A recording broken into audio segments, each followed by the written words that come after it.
여러분 반갑습니다. 성경대로를 시작합니다. 오늘은 아벨의 제사를 통한 복음의 그림자 이 부분에 대해서 말씀을 드리도록 하겠습니다. 지금 구약의 복음의 모형과 그림자를 저희가 공부하고 있는데요. 초기 세상의 복음의 모형과 그림자를 저희가 다루고 있습니다.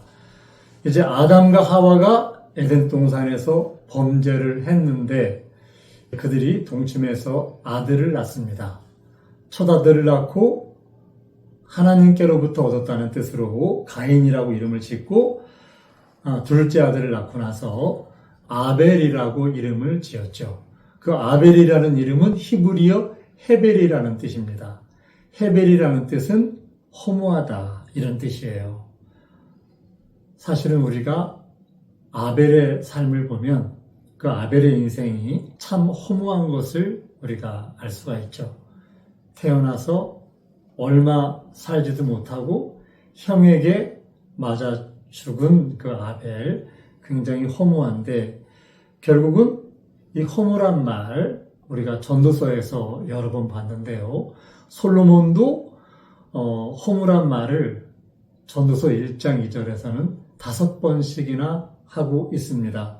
헛되고 헛되며 헛되고 헛되니 모든 것이 헛되도다. 결국은 우리 인생의 삶이라는 것이 이 땅에서 육체에 대한 삶은 잠시 잠깐이면 끝나는 허무한 삶이고 우리 삶 속에 하나님을 모시고 하나님을 내 구주로 하나님과 하나 되는 삶을 사는 것이 가장 큰 이 땅에서의 보람된 삶이라고 생각을 합니다.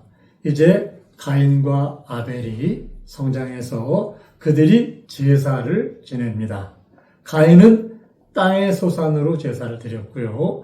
아벨은 양의 첫 새끼로 하나님께 제사를 드렸습니다. 그런데 하나님께서 아벨과 그 제물은 연락을 하셨는데 가인과 그 제물은 연락을 하지 않으시는 거예요.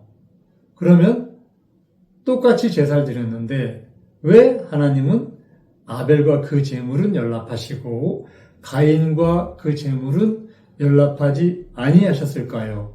그것은 하나님께 드리는 제사는 아담과 하와가 범죄했을 때 입혀주신 가죽옷, 이 가죽옷에 관련된 이 약속을 따라서 가죽옷을 만들기 위해서 희생 제물이 필요했고 희생 제물을 잡아서 가죽을 벗기면서 피가 흘렀잖아요. 이 가죽옷의 약속을 따라서 희생 제물을 드리는 것이 하나님께 온전한 제사를 드리는 겁니다.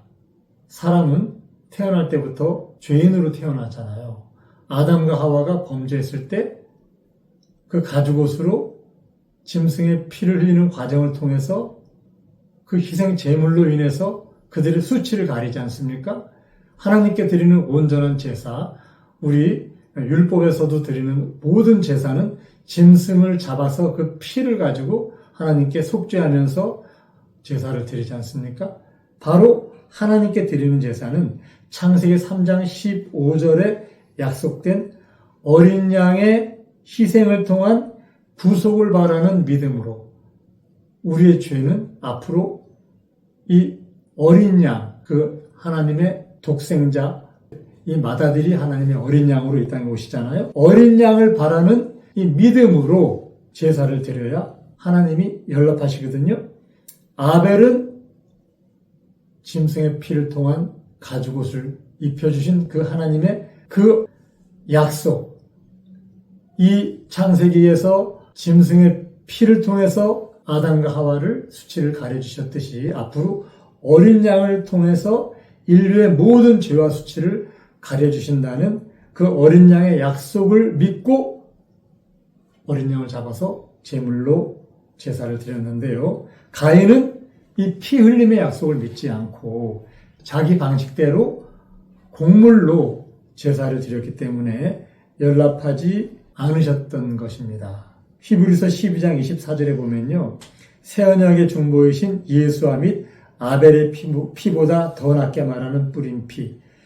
이 아벨의 피보다 더 낫게 말하는 뿌린 피, 이 약속. 에베소서 1장 17절에 우리가 그리스도 안에서 그의 은혜의 풍성함을 따라 그의 피로 말미암아 구속 곧 죄 사함을 받았다.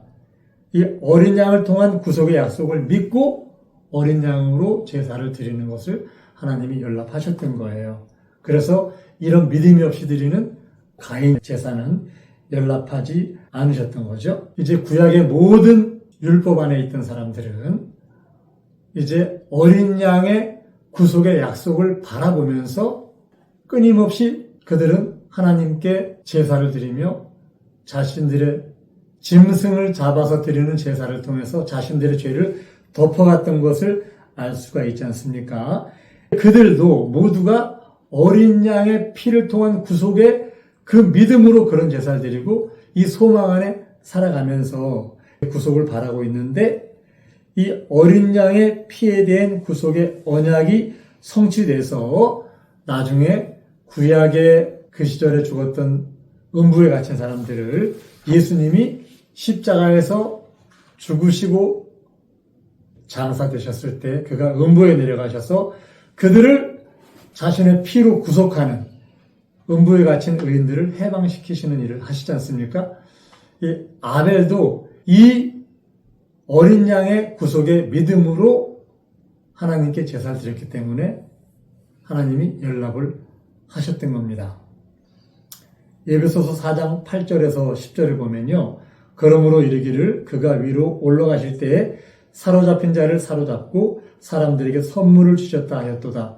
올라가셨다 하였은즉 땅 아래 곳으로 내리셨던 것이 아니면 무엇이냐. 내리셨던 그가 곧 모든 하늘 위로 오르신 자니 이는 만물을 충만케 하려 하심이니라. 예수님이 십자가에서 죽으시고 나서 그가 땅 아래로 내리셔서 음부에서 죄의 문제를 해결하지 못해서 기다리면서 어린 양의 피를 믿고 지금까지 음부에서 대기했던 그 구약의 의인들, 그 의인들을 모두 하늘로 올리신 것을 성경은 기록하고 있는데요. 하나님께서 아벨의 제사를 연락하신 것은 에덴 동산에서 짐승을 잡아서 가죽옷을 지어서 아담과 하와에게 수치를 가려주신 그 그림자를 따라 이제 어린 양을 기다리는 그 믿음, 이 믿음으로 드리는 제사를 연락하셨던 거예요. 하나님은 에덴 동산에서 짐승을 잡아서 그 짐승의 가죽으로 옷을 지어서 아담과 하와를 입히셨는데 마지막에 그 짐승의 실체인 그 예수님은 어린 양으로 이 땅에 오셔서 우리 위해서 피를 흘려주시고 친히 그리스도로 우리에게 옷을 입혀주십니다. 그 옷을 입는 사람들은 모두가 다 이 땅에서 지은 모든 죄에 대한 죄와 허물을 구속하는 그 에덴 동산 3장에서의 하나님께서 우리를 향하신 그 약속이 이루어지는 실체로서 온전한 믿음의 삶을 살게 되는 것이 성경의 약속인 것을 우리는 알고 있습니다. 우리 모두도 어린 양 대신 그리스도 예수에게 연합해서 우리 스스로 나를 산제사 드림으로 하나님께서 연락하시는 아벨의 제사가 우리의 삶 속에 이루어져야 합니다. 우리 아벨이라는 이름에 대해서 아까 말씀드렸잖아요. 허무하다는 얘기. 인생은 너무너무 빨라요. 너무 빨라요. 저희 어머니가 86세 소천하셨는데 돌아가시기 전에 저희 어머니가 충주 달래강에서 사셨는데 17살에 저희 집안에 시집을 오셨대요. 그런데 달래강에 들어가서 빨래할 때면 물고기들이 다리를 와서 툭툭툭 친대요. 그 어릴 때 시집 오기 전 15, 16 그 어린 소녀 시절 얘기를 하시면서 참 세월 빠르다는 얘기 많이 하셨거든요. 솔로몬은 자기의 삶이 끝날 때 육체의 삶이 헛된 것을 얘기했습니다. 그런데 솔로몬은 그렇게 지혜로웠지만 이방신을 섬기고 1000명의 아내를 두면서 하나님을 떠난 삶을 사는 것을 성경은 기록하고 있습니다. 다윗같이 훌륭한 부모를 둔 솔로몬, 하나님께서 세상에 가장 뛰어난 지혜를 주신 솔로몬도 결국은 이 땅 육체의 삶을 통해서 그는 하나님 앞에 온전하게 서지 못했어요. 그리고 마지막에 깨달은 것이 인생은 허무하다는 얘기를 했거든요. 우리 육체의 삶은 세상에서 성공을 한들 또한 어렵게 산들 순식간에 끝나지 않습니까? 우리 예수님의 약속을 손에 붙들고 끝까지 믿음 안에서 예수님을 바라보는 승리하는 삶을 사시기를 예수님의 이름으로 부탁을 드립니다. 감사합니다. 성경대로